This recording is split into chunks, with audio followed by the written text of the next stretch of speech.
कमल नयन है मुख अरुणामी, वाह क्या बात, श्वास श्वास में चंदन है।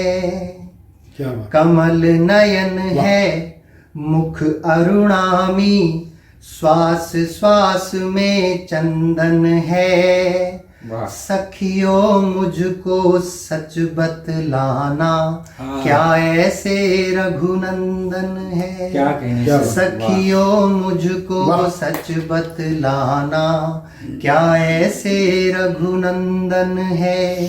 कमल नयन है मुख अरुणामी। हेलो नमस्कार दोस्तों, स्वागत है आप सबका हमारे YouTube चैनल हरि कुमार दरबार में। दोस्तों जो हमने एक श्रृंखला चलाई थी आपको नए नए लोगों से मिलवाने की, इसी कड़ी में आज हमारे साथ हैं हिसार डिस्ट्रिक्ट हरियाणा से सुनील सबरंग जी और दीपक प्रताप जी। दीपक प्रताप जी एजुकेशन डिपार्टमेंट से जुड़े हुए हैं और सुनील सबरंग जी इंजीनियर हैं। तो आइए हम इनसे बातचीत करते हैं। सर, आप एजुकेशन डिपार्टमेंट से जुड़े हैं जी सर। और साहित्य में आपकी विशेष रुचि है। आप बहुत शानदार कविताएं रचते हैं और आपका जो अंदाजे बयां है वो भी बहुत ही बेहतरीन है। आपके सफ़र के बारे में बताइए। देखिए, मैं गांव से ही देहात से बिलोंग करने वाला एक साधारण सा इंसान हूँ। साहित्य में आना अलग कारण रहा है, वो मेरी जड़ों से जुड़ा है। और शिक्षा के क्षेत्र में जाना मेरा एक तरह से डेस्टिनी लगा लीजिए कि उसमें मेरे को जाना ही था, अपने परिवार की आर्थिक स्थिति को देखते हुए, या किसी न किसी प्रकार का कार्य इंसान को करना होता है, तो मैंने किया। साहित्य में आने का सबसे बड़ा कारण रहा है मेरी माँ। वो एक साधारण सी महिला है जो मारवाड़ी गीत गाती हैं, पढ़ी लिखी नहीं है लेकिन मारवाड़ी गीत गाती है, बहुत फिलोसफिकल गीत गाती है। और उनकी ही जो एक तरह से रूह है, उसकी थोड़ी सी छाया मेरे अंदर उतर आई है और मैं थोड़ा सा गाने लग गया। और वही रीजन। आपने बहुत शानदार बात बताई। माँ आपकी मारवाड़ी गीत गाती हैं। अगर वो गीत जो गाती हैं, अगर आप 2 लाइन गुनगुना दें हमारे दर्शकों के लिए। जी जरूर गा देता हूँ जी। एक शादी विवाह के अंदर एक गीत गाया जाता है भात के टाइम। जी। तो जब भात भरने के लिए भाई आता है तो उसका स्वागत किया जाता है अपने घर के द्वार पे, तो उस पे गीत गाया जाता है। वो उसकी 2 लाइनें मैं गा देता हूँ। मत बरसो इंद्र राज, मेरी माँ को जायो भीजे। क्या कहें। मत बरसो इंद्र राज, मेरी माँ को जायो भीजे। मेरी माँ को जायो भीजे, उसे संग बती जो भीजे। मेरी माँ को जायो भीजे, उके संग भती जो भीजे। मत बरसो इंद्र राज, मेरी माँ क्या को बात, वाह जायो। वाह वाह क्या कंठा, बहुत ही शानदार, बहुत ही शानदार।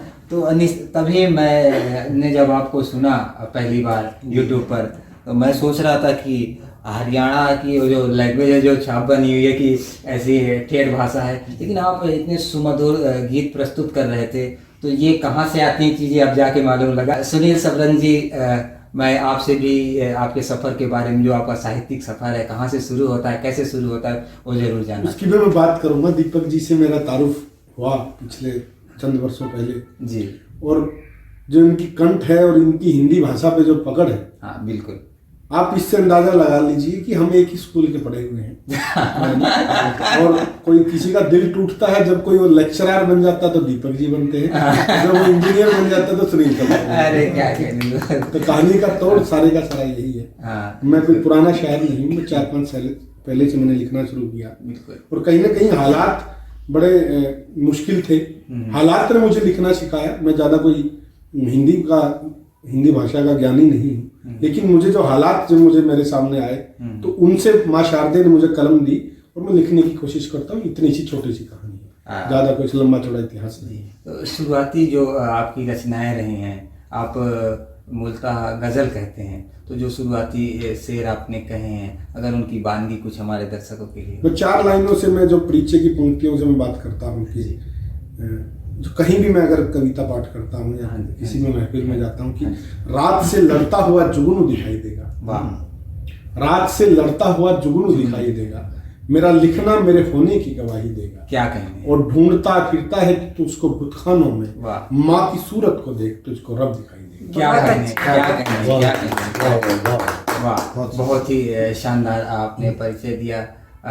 सुनील भाई, कवि सम्मेलनों मुशायरों में भी आना जाना होता है, सर आप भी लगातार शिरकत करते रहते हैं, तो कवि सम्मेलन किस तरह से हमारे समाज के लिए ज़रूरी हैं, एक तो ये है, और दूसरा एक सवाल मेरे मन में ये है कि क्या जो ये कवि सम्मेलन में जो चीज़ें हो रही हैं इन दिनों, वो क्या नहीं होनी चाहिए, और क्या एक कुछ चीज़ें हैं जो हमें ऐड करनी चाहिए उसमें, आप दोनों की राय मैं जानना चाहूँगा। जी जी, इसका मैं जवाब देना चाहूँगा। जी मैं शिक्षा के क्षेत्र में हूँ और मेरा सब्जेक्ट बायोलॉजी है, जीव विज्ञान है। जी और जीव विज्ञान के अंदर जेनेटिक्स आता है, एक सब्जेक्ट है, एक टॉपिक है, जेनेटिक्स है, अनुवांशिकी जिसको हम बोलते हैं। तो अनुवांशिकी या जेनेटिक्स हमें ये बता रही है कि हमारे जो शारीरिक जो गुण हैं, जी जो जेनेटिक कैरेक्टर्स हैं, जी वो जेनेटिक्स ट्रांसफर करता है। यानी अनुवांशिकी हमारे जेनेटिक कैरेक्टर को, उस गुणों को वो एक पीढ़ी से अगली पीढ़ी में ट्रांसफर कर रहा है। जी। लेकिन ये हमारे शारीरिक गुण तो हुए, लेकिन हमारे संस्कार कौन ट्रांसफर करेगा? तो मेरा ये मानना है कि साहित्य ही एक वो चैनल है, जी। या साहित्य ही एक वो माध्यम है जी। जो हमारे संस्कारों को एक पीढ़ी से अगली पीढ़ी में स्थानांतरित कर सकता है। तो कवि सम्मेलनों का इसमें बहुत बड़ा योगदान रहेगा।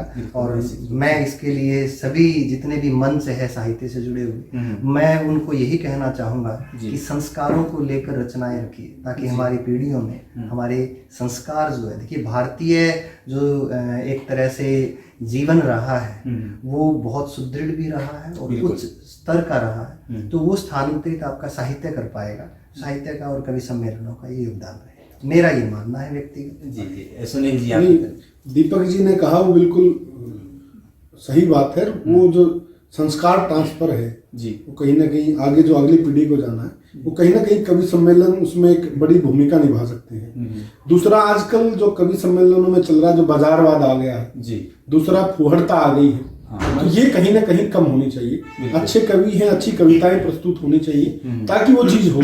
ऐसा नहीं कि कोई एक चुटकुले कहने वाला या कोई मिमिक्री करने वाला, एक मनोरंजन करने वाला है।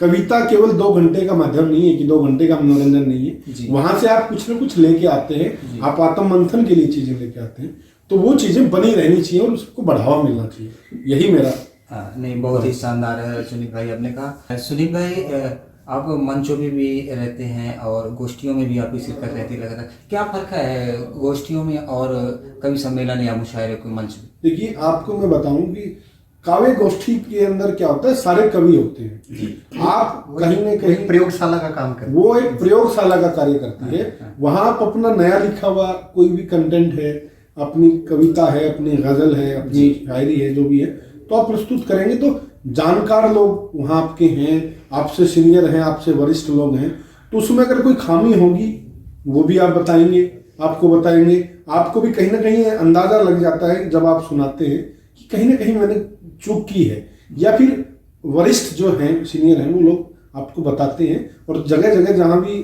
सीनियर लोग, जहाँ वरिष्ठ लोग गोष्ठियाँ करते हैं, करवाते हैं, तो ये चीज़ ट्रेंड है कि एक कहीं ना कहीं जो अध्यक्ष हैं, जो भी सीनियर हैं, वो नए लड़कों की, नए कवियों की बातें सुनते हैं और कहीं ना कहीं जो त्रुटियां हैं उनकी को इंगित करते हैं।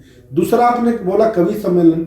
कवि सम्मेलन में आपको एक परफॉर्मर बन के जाना पड़ता है। वहां आप नया चैलेंज नहीं ले सकते कि नई कविता सुनाओगे तो हो सकता है कि लोगों तक आप ना पहुंचा पाए। तो ये कहीं ना कहीं एक डिफरेंस है।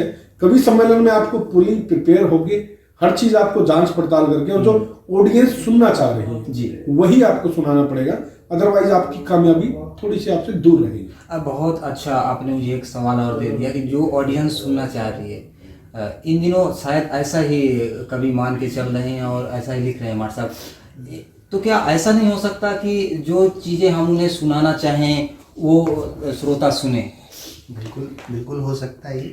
आप इस बात को इस तरह से समझ लीजिए जी, लोग क्या सुनना चाहते हैं, श्रोता क्या सुनना चाहते हैं। देखिए, प्रायोरिटी के ऊपर वो आप रखेंगे एक बार, बिल्कुल, वो जो सुनना चाहते हैं आप वो वातावरण, वो माहौल उनको देंगे जी, लेकिन एक चीज देखिए, एक बच्चा है हाँ जी, वो क्या खाना चाहता है हाँ जी, और उसे क्या खिलाना चाहिए, जी, ये दो अलग अलग बात है। हाँ जी, बच्चा खाना तो चाहता है चॉकलेट, आप खिलाना चाहते हो उसे विटामिन डी की, विटामिन मल्टीविटामिन की हाँ जी। टैबलेट या दवाई देना चाहते हाँ हैं। जी, एक माँ अपने बच्चे को दवाई जब देती है हम्म, तो अगर बच्चा वो टैबलेट नहीं ले रहा है तो आप कैसे देंगे उसको? आप चॉकलेट के अंदर मिला के दे दीजिए। बच्चा चॉकलेट खाना चाहता है लेकिन आपकी प्रायोरिटी क्या है? दवा देना। जी, श्रोता क्या सुनना चाहते हैं हाँ, वो चॉकलेट आपको देनी पड़ेगी, जी। लेकिन आपका ये भी दायित्व बनता है कि आप उस चॉकलेट के अंदर जो काम की चीज परोसना चाहते हैं, जो समाज को आप एक अच्छी विचारधारा देना चाहते जी। हैं, एक अच्छा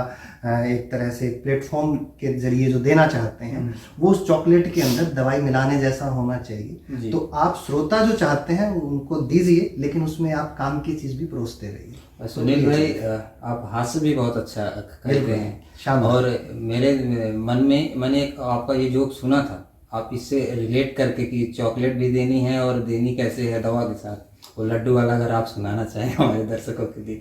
नहीं, लड्डू वाला तो मैं नहीं कहूँगा। मैं एक्चुअली मैं बताऊँ आपको, हाँ जी, मैं हास्य कवि नहीं हूँ। बिल्कुल, मैं जैसे हरियाणवी जो लोग होते हैं उनका ऑटोमेटिकली हरियाणवी हास्य उनके अंदर होता है। मैं हास्य कवि नहीं हूँ, डिक्लेयर कर रहा हूँ आपके सामने, और बिल्कुल ऑनलाइन मैं बात कर रहा हूँ, मैं हास्य कवि नहीं हूँ। जी, मैं शायरी करता हूँ, बिल्कुल। लेकिन वही बात होगी जैसे कि प्रस्तुतिकरण हो गया। हाँ, शायरी आपका जो श्रोता है उसको शायरी सुननी है, जी। लेकिन उसको मसाले के साथ सुननी है। हाँ, तो मुझे सीधा डायरेक्ट कनेक्ट करने के लिए तो उन्हें कहीं ना कहीं मुझे हास्य के जरिए वो चीजें प्रस्तुत करनी पड़ती हैं। हाँ, तो कहीं ना कहीं इसी वजह से मुझे लगता है मैं हास्य का जो आवरण, जो दीपक जी ने बोला, मैं हास्य की चॉकलेट में अपनी गजल प्रस्तुत करता हूँ ताकि वो मेरी जो पहुंचाना चाहता हूँ वो चीज उन तक पहुंचे, और वो सम्मोहन में लेने के लिए चीजें जरूरी है और ये करनी भी पड़ती हैं। कई बार इन लोगों को ऐतराज भी रहता है कि चुटकुला सुनाया है, पंच सुनाया है, ऐसा सुनाया है, लेकिन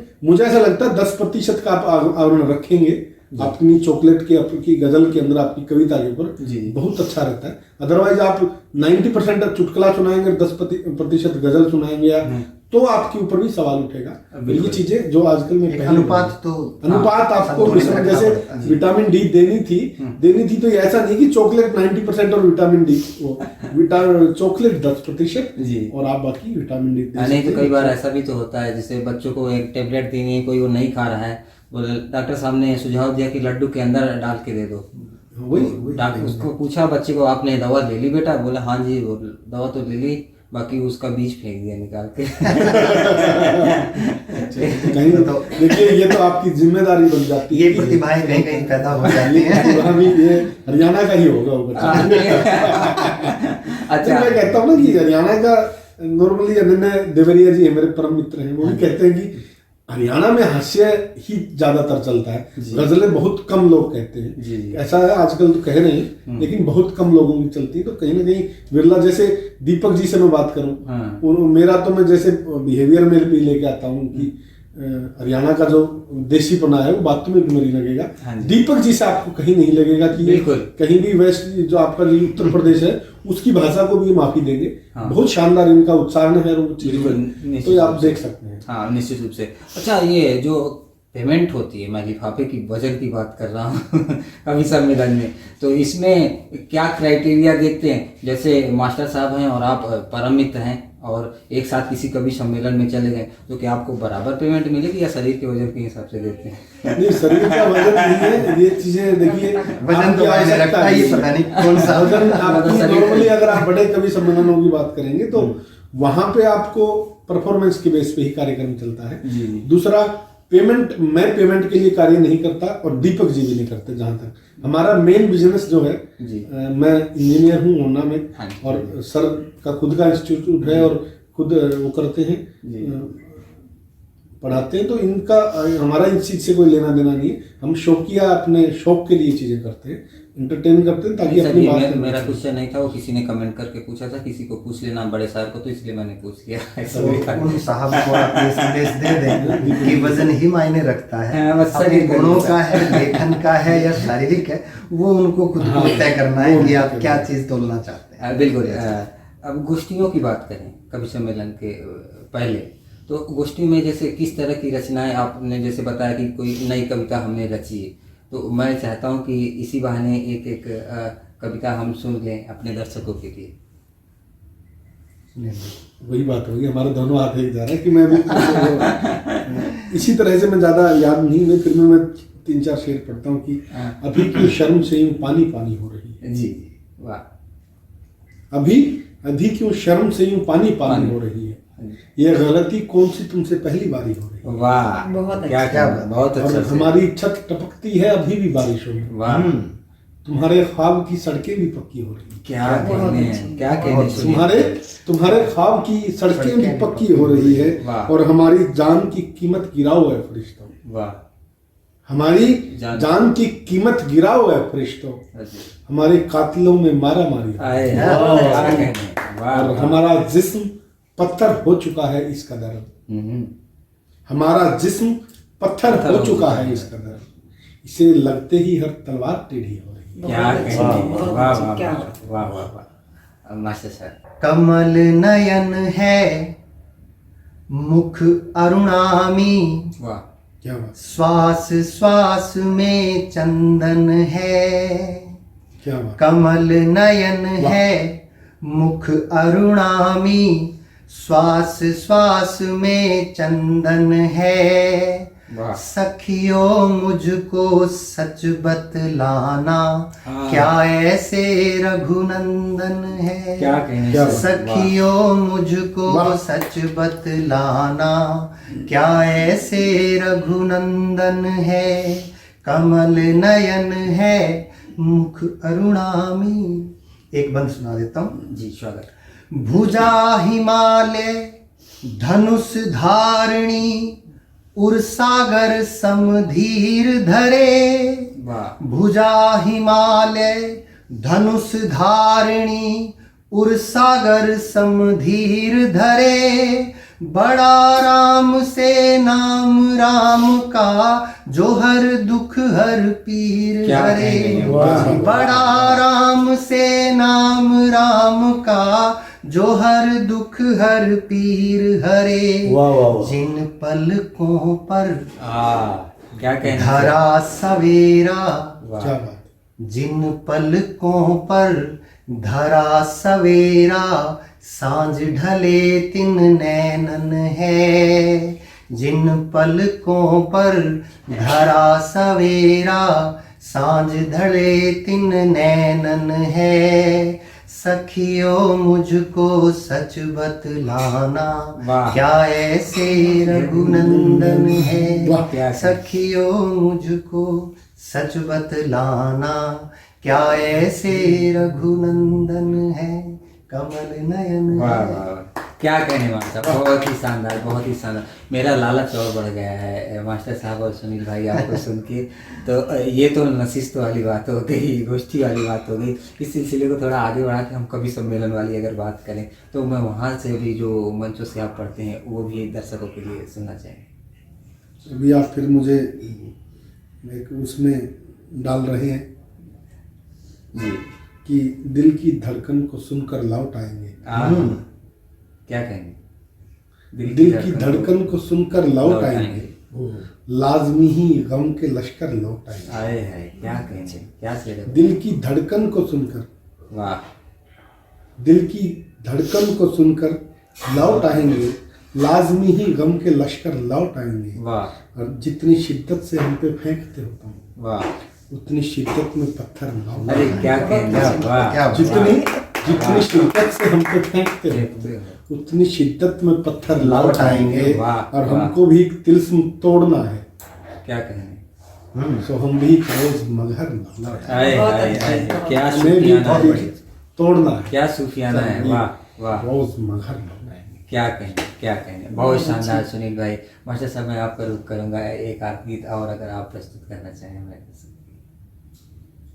वो सुनाइए आप, हरियाणवी था। वो हरियाणवी हो जाएगा। हाँ जी, हाँ जी, बिल्कुल है। और ये हमारा चैनल निश्चित रूप से हरियाणा में भी उतना ही पसंद किया जाएगा, मुझे उम्मीद है। तो मास्टर साहब कोई दिक्कत नहीं होगी शायद।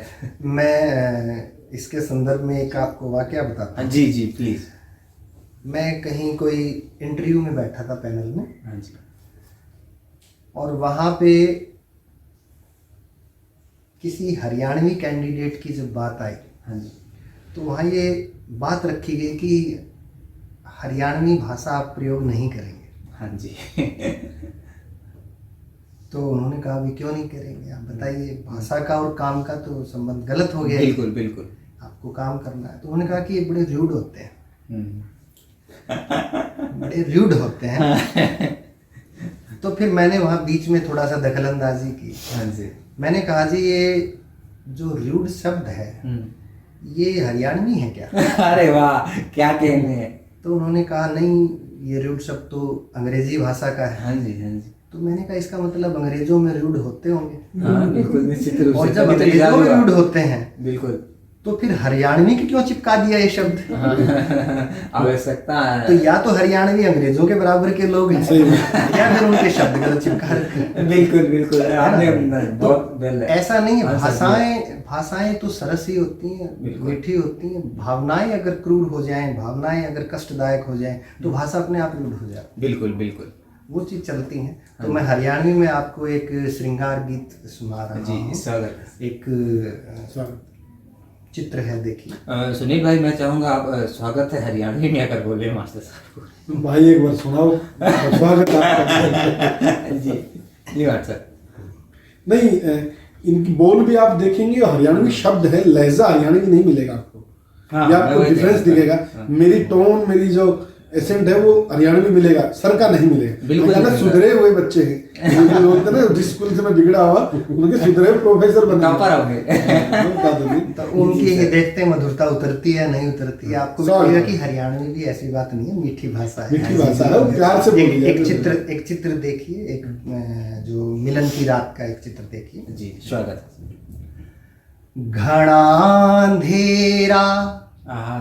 दीवा बड़े और नजर में जलते दो नैन तेरे। क्या पहले लाइट तो होती नहीं थी, विद्युत तो थी नहीं गांव में, दीवा ही जलता था जो भी था। तो उस पे है कि घना अंधेरा दीवा बड़े और नजर में जलते दो नैन तेरे, ये तीर करते हैं हमको घायल, ये तीर करते हैं हमको घायल, नजर तमिर में जलते दो नैन तेरे।